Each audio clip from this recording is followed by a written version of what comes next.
Certains des salariés les plus performants deviennent volontairement très moyens. Non pas par paresse, mais parce qu'ils finissent par comprendre quelque chose de très simple. Plus tu es performant, plus tu es exploité. Et ce, sans forcément gagner plus d'argent, obtenir de promotions ou être reconnu. On assiste alors à un phénomène très intéressant. De nombreux salariés performants choisissent de se faire passer pour des idiots pour sortir des radars et éviter d'être sollicités et avoir enfin la paix en entreprise.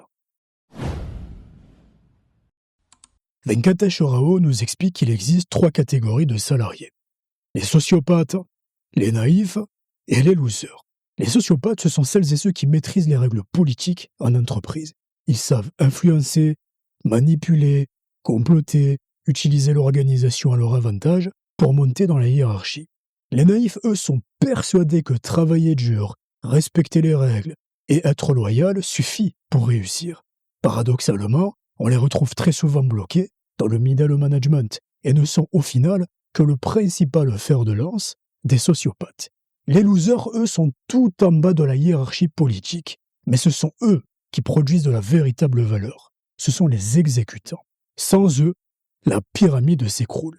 Et au fur et à mesure du temps, ils se rendent compte d'une chose, c'est que travailler dur ne sert strictement à rien, car l'organisation ne récompense pas les efforts.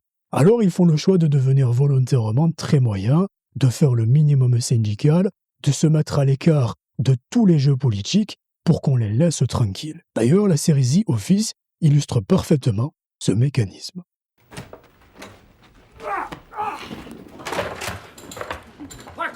The goal is to get from point A to point B as creatively as possible. So technically they are doing parkour as long as point A is delusion and point B is the hospital.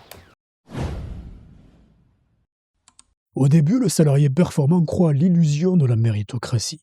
Alors il travaille plus que les autres, vient en aide à qui le demande, règle tous les problèmes et devient rapidement le pompier de service.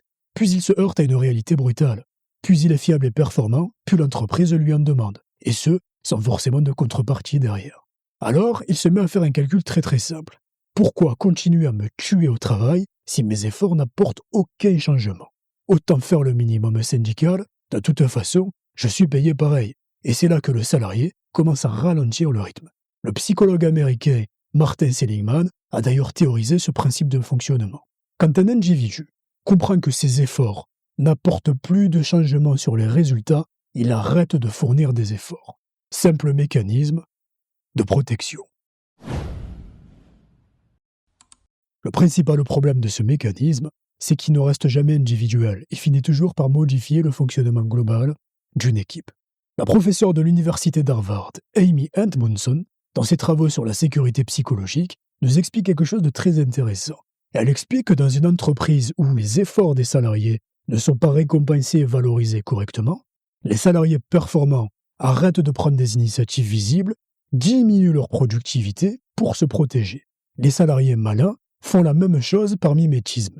Ça sous-entend que quand bien même les salariés naïfs continuent de travailler très dur, la productivité globale et le niveau global de l'équipe baissent, non pas par manque de compétences, mais parce que chaque individu ajuste son comportement pour éviter la surcharge de travail, éviter de récupérer les problèmes et éviter de devenir la solution par défaut lorsque personne ne veut faire le travail.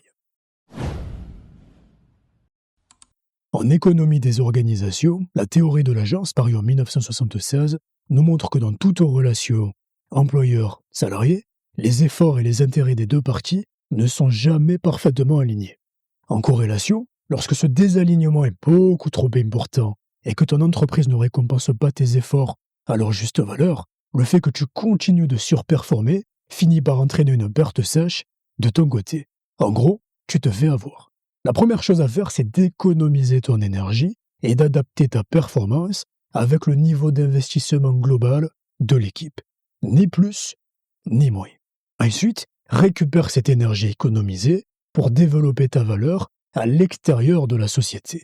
Va passer des entretiens d'embauche, fais vivre ton réseau professionnel, développe des expertises, crée un side business, peu importe, investis ton énergie et ton argent sur toi-même. Ça sera beaucoup plus rentable de ton côté. Une relation salarié-employeur, c'est un échange de bons procédés. Ça doit être du gagnant-gagnant. Si de ton côté, tu n'as pas de retour sur investissement, apprends à fixer tes limites et rendre monnayable ta valeur, mais aussi à éviter de confondre loyauté et sacrifice permanent. On ne travaille jamais gratuitement et on ne fournit jamais d'efforts supplémentaires sans contrepartie derrière, parce que c'est le meilleur moyen de se faire bouffer et de se faire marcher dessus. À force de favoriser de manière totalement volontaire l'idiocratie, le nivellement par le bas, de surcharger les profils performants et de ne jamais récompenser les efforts, les personnes qui occupent des postes stratégiques dans les organisations finissent par transformer les salariés performants en salariés totalement désengagés. Et le pire, c'est que ces pseudo-soi-disant économies réalisées à court terme finissent par coûter beaucoup plus cher à l'entreprise en baisse de productivité et en remplacement d'effectifs.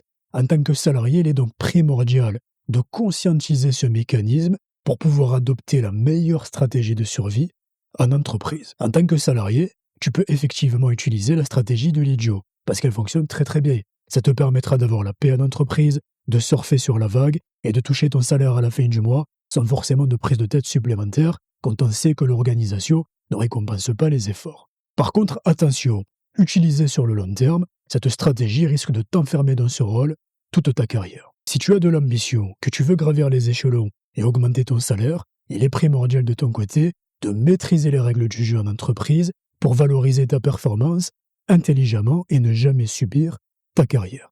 Bien évidemment, en restant fidèle à tes valeurs et tes principes et sans jamais jouer le jeu des sociopathes en entreprise. Sur cette chaîne, tu es au bon endroit. Je t'invite donc à t'abonner, activer la cloche de notification pour ne rien manquer des prochains partages de valeurs. N'hésite pas aussi à me laisser un petit j'aime et un petit commentaire, ça permet vraiment de soutenir la chaîne. C'est pas grand chose de ton côté, mais ça m'aide énormément. Quant à moi, je te dis à bientôt pour une prochaine vidéo.